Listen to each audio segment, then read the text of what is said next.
Welcome to The Explainer. So today we're going to dig into a pretty radical idea. What if our schools are basically getting kids ready for a world that's, well, already gone? We're going to break down a new model for education, one that's built for a future that is changing like crazy.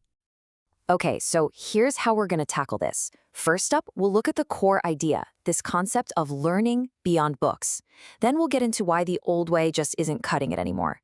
After that, we'll talk about the skills that really matter for tomorrow, how you can actually teach them using the best ideas from all over the planet. And finally, we'll land on the big choice this all presents to us.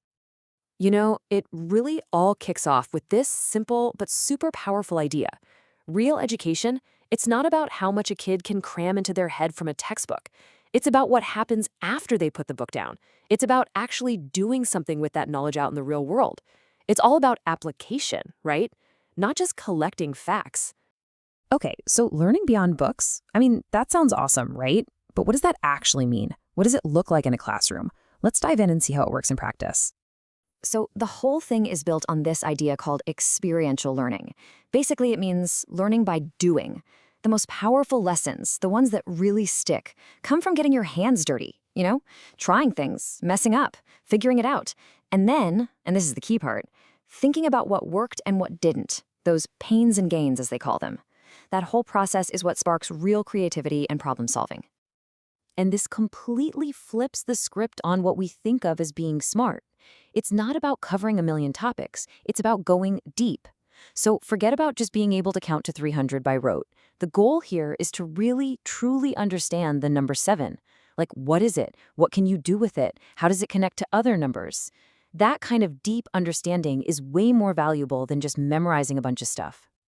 Okay, so that brings us to the big but, the core problem that this whole model is trying to solve, and it's a huge disconnect, right? A mismatch between what schools are teaching and what the world actually needs from us. And the argument is pretty blunt, honestly. The world is changing so fast, especially with technology, that a lot of the skills we're hammering into kids' heads today, they're going to be useless, like totally obsolete in 10 years or less. So in a way, we're training kids for a world that doesn't even exist anymore. Just think about it for a second. Why would you spend, say, 5 years becoming fluent in another language when you can just pop on a pair of glasses that translate everything for you in real time? Or think about handwriting. Why perfect your cursive when you can just talk to your phone and it types everything out perfectly? This isn't some far-off future stuff. This tech is here now, and it's totally changing the game on what skills are actually valuable. So, okay, if skills we've valued for centuries are suddenly on the way out, what's next?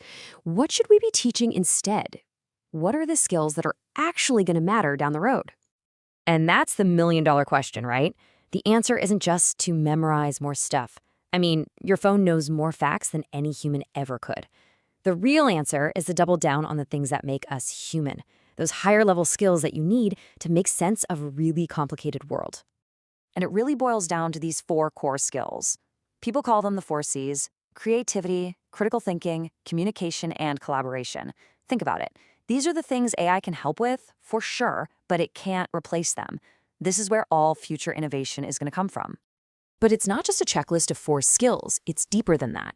It's about building a certain mindset, a way of thinking where you know how to take a big, messy problem and break it down, how to wade through all the information out there and find what's actually true. And then, most importantly, how to use that to create something real, a real solution. Okay, that all sounds great, but how do you actually teach creativity or critical thinking?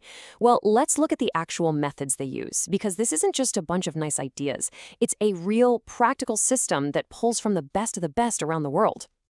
And what's so cool about this is they didn't just try to reinvent the wheel. Instead, they created this kind of educational supergroup. They took the absolute best, proven ideas from all over the world. You got the learn-by-doing approach from Italy, the amazing real-world life skills from Finland, the super effective way of teaching reading from the UK, and Singapore's incredible method for understanding math deeply. They pulled it all together into one powerful curriculum. And the whole point of mashing up all these amazing methods is to achieve one thing: create kids who can think for themselves. It's that classic difference, right? Not teaching them what to think, but teaching them how to think, so they can see a problem and figure out how to solve it on their own. They even bring in stuff like financial literacy at a young age, so they're ready for the real world, not just a test. So, where does all this leave us? Well, it all builds up to one final, really important question. A question for all of us, parents, teachers, everyone. And it really gets to the heart of what we think education is for. Because at the end of the day, the choice isn't just about which school to send your kid to. It's way bigger than that. It's a choice between two completely different paths. Are we going to keep preparing kids for yesterday's world, teaching them skills that are already fading away?